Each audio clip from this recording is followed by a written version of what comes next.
श्री स्वामी समर्थ, जय जय स्वामी समर्थ. श्री स्वामी समर्थ, जय जय स्वामी समर्थ. श्री स्वामी समर्थ महाराजांच्या नामस्मरणाने आजच्या व्हिडिओला सुरुवात करूया. शुभ दुपार तुम्हा सगळ्यांना. कसे आहात तुम्ही सगळे? आशा व्यक्त करते स्वस्त असाल, मस्त असाल, स्वामींच्या सेवेमध्ये रममाण असाल. पुन्हा एकदा स्वागत आहे तुमचं आपल्या चॅनेलवर. नेहमीप्रमाणेच आजही तुमच्यासाठी अतिशय माहितीपूर्ण असा व्हिडिओ घेऊन आलेले आहे. आपल्या चॅनेलवर तुम्हाला नेहमीच विविध उपाय सेवा, ज्या अगदी काही उपाय सेवा तर पूर्ण बिनाखर्चिक असतात अशा सांगितल्या जातात. त्यामुळे तुम्ही चॅनेलवर नवीन असाल तर चॅनेलला सबस्क्राईब करा, ऑलचं बटन दाबा आणि बेल आयकॉनवर क्लिक करा. त्याच पद्धतीने व्हिडिओला हाईप करायला पण विसरू नका. हाईपचा ऑप्शन दिलेला आहे. चला तर मग आजच्या व्हिडिओला सुरुवात करूया. सर्वप्रथम तुमची मनापासून माफी मागते, कारण आज प्रत्यक्ष येऊन व्हिडिओ न करता अशा पद्धतीने व्हिडिओ काही कारणास्तव मी करत आहे. उद्या रविवार आहे आणि खूप महत्त्वाचा व्हिडिओ तुमच्याबरोबर शेअर करायचा आहे. उद्या पौर्णिमा पण आहे, माघ पौर्णिमा आणि रवी पुष्य नक्षत्र असा सुवर्ण योग उद्या आलेला आहे. आणि असा अगदी जुळणारा योग यानंतर पुन्हा 62 वर्षांनी आहे. म्हणजे तो बघण्यासाठी आपण कोणीच निश्चितच नसू हे मात्र नक्कीच आहे. त्यामुळे आपण या दिवशी केलेला प्रत्येक उपाय हा सफलच होतो आणि आपल्या आयुष्यामध्ये खूप मोठे बदल घडवून आणतो, यामध्ये शंका नाही. उद्या आहे पौर्णिमा, त्यामुळे आपल्याला सगळ्यात आधी सुरुवात करायची आहे ती अंघोळीपासून. म्हणजेच अंघोळीच्या पाण्यात काय घालायचे आहे उद्या हे मी तुम्हाला आधी सांगते. उद्या सकाळी अंघोळ करण्याच्या आधीच आपल्याला थोडेसे तेल आणि किंचित हळद घेऊन आपल्या डोक्याच्या मध्यभागी, म्हणजे टाळू म्हणतात ना लहानपणी, त्या ठिकाणी थोडेसे प्रत्येकाच्या आठवणीने लावायचे आहे.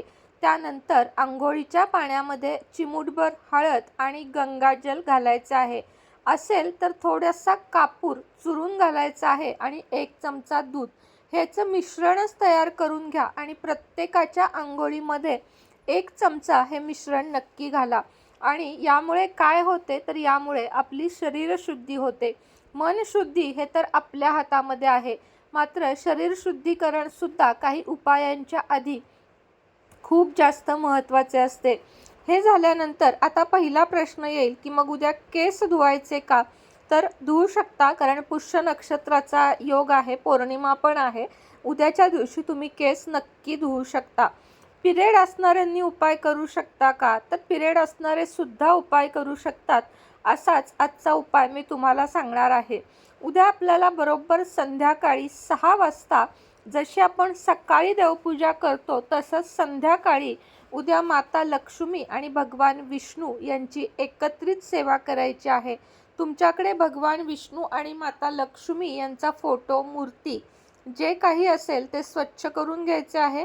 मूर्ती असेल तर पाणी, पुन्हा पंचामृत आणि पुन्हा पाणी असा अभिषेक करून घ्या माता लक्ष्मीच्या फोटोवर आणि भगवान विष्णूंच्या मूर्तीवर. आता या दोन्हीपैकी ताई आमच्याकडे फक्त लक्ष्मीची मूर्ती आहे, हरकत नाही, लक्ष्मीची मूर्ती घ्या आणि तांबणामध्ये थोडेसे हळद कुंकू, त्याच्यावर अक्षता आणि मूर्ती घ्या. त्याच्यावर पुन्हा एकदा अभिषेक, सकाळी केला असेल तरीही संध्याकाळी पुन्हा एकदा अभिषेक करायचा आहे. त्यानंतर कुलदेवीवर सुद्धा उद्या पाणी, पंचामृत आणि पुन्हा पाणी असा अभिषेक करायचा आहे. फोटो असेल तर फक्त पुसून घ्यावा. त्यानंतर उद्या महालक्ष्मीच्या मूर्तीवर, अन्नपूर्णेच्या मूर्तीवर, श्रीयंत्रावर आणि आपल्या कुलदेवीच्या मूर्तीवर, या सगळ्यांवर उद्या आपल्याला कुंकुमार्चन करायचे आहे. पौर्णिमेला कुंकुमार्चन करण्याचे अतिशय महत्त्व असते. आता वळूया उपायाकडे. ही सर्व पूजा झाली, धूप दीप हे सर्व लावून झाल्यानंतर आपल्याला 2 लवंगा, 2 कापुराच्या वड्या, 2 वेलची, 2 दालचिनीचे लहान तुकडे आणि 7 चिमूट पिवळी मोहरी एवढे साहित्य एकत्र घेऊन आपल्याला देवघरासमोर ते प्रज्वलित करायचे आहे, म्हणजेच जाळायचे आहे. आणि आपल्याला श्री स्वामी समर्थ किंवा दिगंबरा दिगंबरा, श्रीपाद वल्लभ दिगंबरा किंवा ओम श्री काळभैरवनाथाय नमः किंवा ओम श्री काळभैरवाय नमः या मंत्राचा जप करायचा आहे. 21, 51 किंवा 108 वेळा उद्या आपण हा जप करायचा आहे. पुष्य नक्षत्र असल्यामुळे आता हे साहित्य जे आहे ना ते जळून झाले आपले की ते तुम्ही झाडाला टाकू शकता. तुळशीला फक्त घालायचं नाहीये. पुष्य नक्षत्र आहे. खरं तर सोने खरेदी करण्याला खूप महत्त्व आहे, पण सोनं खरेदी करणं आता आपल्या कोणाला सध्या तरी शक्य नाही आणि सोन्याचे दर हे वाढत जातात पण कमी होत नाहीत. त्यामुळे सोनं नाही खरेदी केलं तरी पण पितळ, तांबे आपल्या घरामध्ये किमान एखादा दिवा तरी उद्या नक्की खरेदी करा. कारण सोनं हे सोन्यासारखेच पितळ मानले जाते आणि पितळ, तांबे हे धातू अतिशय शुद्ध मानले जातात. त्यामुळे उद्या पुष्य नक्षत्रावर ही खरेदी तुम्ही नक्कीच करू शकता. पौर्णिमा आहे तर लक्ष्मी कुंचनची सेवा करायला विसरू नका. ज्यांनी ज्यांनी आपल्याकडून मागवलेले आहे त्यांनी लक्ष्मी कुंचनची सेवा उद्या नक्की म्हणजे नक्की करायची आहे. आणि ज्यांच्याकडे लक्ष्मी कुंचन नाही त्यांनी उद्याच्या पुष्य नक्षत्र आणि पौर्णिमा या शुभ मुहूर्तावर आपले आपले लक्ष्मी कुंचन बुक करायचे आहेत.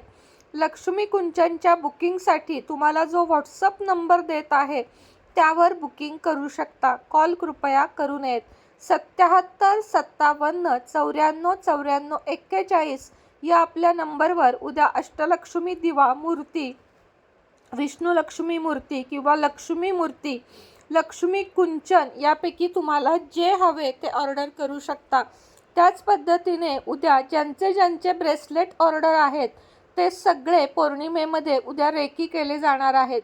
त्यामुळे ज्यांना पायराईड, मनी मॅग्नेट, फिरोजा, व्यसनमुक्ती, आपल्याला पैसा खेचण्यासाठी धनयोग ब्रेसलेट, कर्जमुक्ती ब्रेसलेट, विविध कोणत्याही अडचणींवर जर ब्रेसलेट हवे असेल, मुलांसाठी खास एज्युकेशन ब्रेसलेट, हे सर्व नातेसंबंधांसाठी रोज ब्रेसलेट, हे सर्व उद्या आपण बुकिंग करू शकता.